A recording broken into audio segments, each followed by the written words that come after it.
What if the person who looks the most gentle is the one fighting the darkest battle inside, not with the world, but within themselves?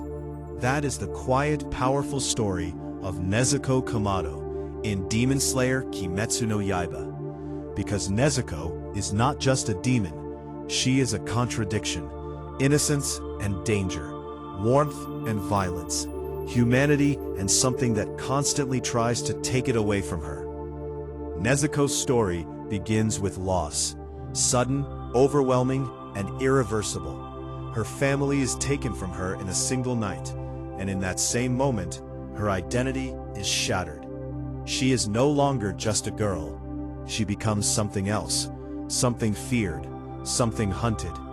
And yet what makes her journey so powerful is not what she becomes, but what she refuses to lose.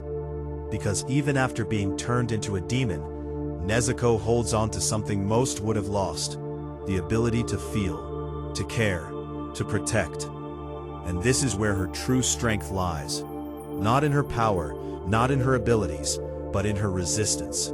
Every moment she exists, she is fighting an internal battle, a constant pull between instinct and intention, between the urge to consume and the choice to protect. And this is what makes her different.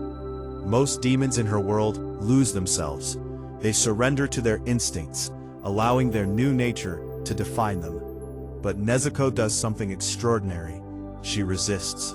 Not once, not occasionally, but continuously. And that kind of resistance requires a level of strength that goes beyond physical power. It requires identity. It requires memory.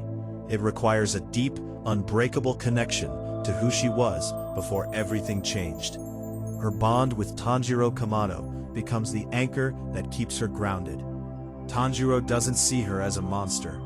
He sees her as his sister, and that perspective becomes a lifeline. Because when someone believes in your humanity, even when you're struggling to hold on to it, it gives you something to fight for.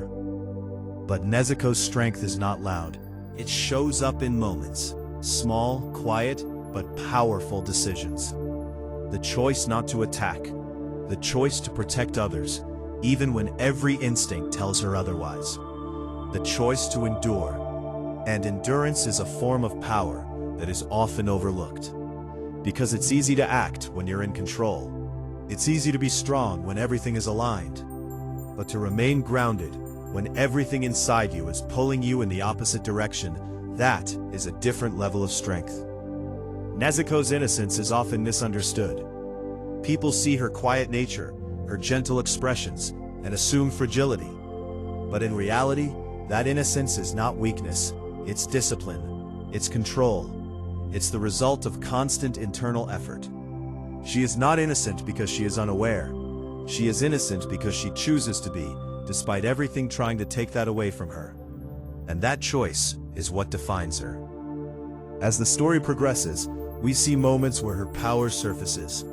Moments where she becomes fierce, unstoppable, almost overwhelming. But even in those moments, there is a line she does not cross, a boundary she refuses to break, and that boundary is her humanity. This creates a powerful duality within her character. She is both protector and potential threat, strength and vulnerability existing at the same time. And navigating that duality requires balance, awareness, control.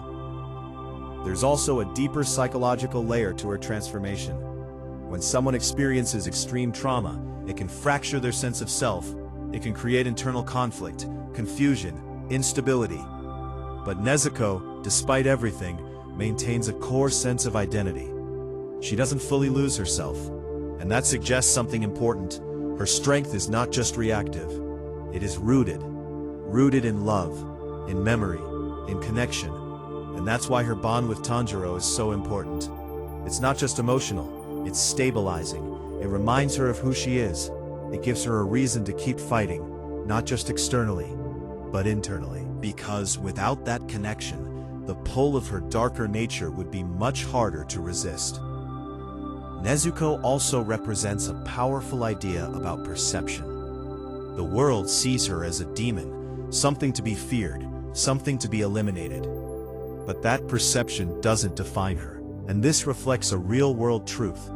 People will label you based on what they see, not what you're going through. They will define you by your circumstances, not your choices. But your identity is not determined by how others see you. It's determined by what you choose, consistently, over time. And Nezuko chooses humanity. Again and again. Even when it's difficult, even when it hurts, even when it would be easier to let go. That consistency is what makes her powerful.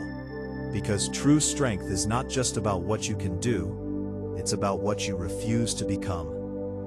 Nezuko's journey teaches a profound lesson. There will be moments in life where you feel pulled in different directions, where your environment, your experiences, or your pain try to shape you into something you don't want to be.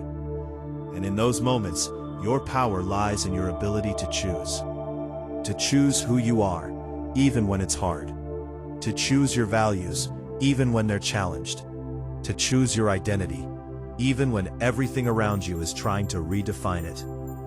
At the end of the day, Nezuko is not defined by the darkness within her, but by the light she refuses to let go of. Because sometimes, the strongest people are not the ones who fight the world, but the ones who quietly win the battle within themselves.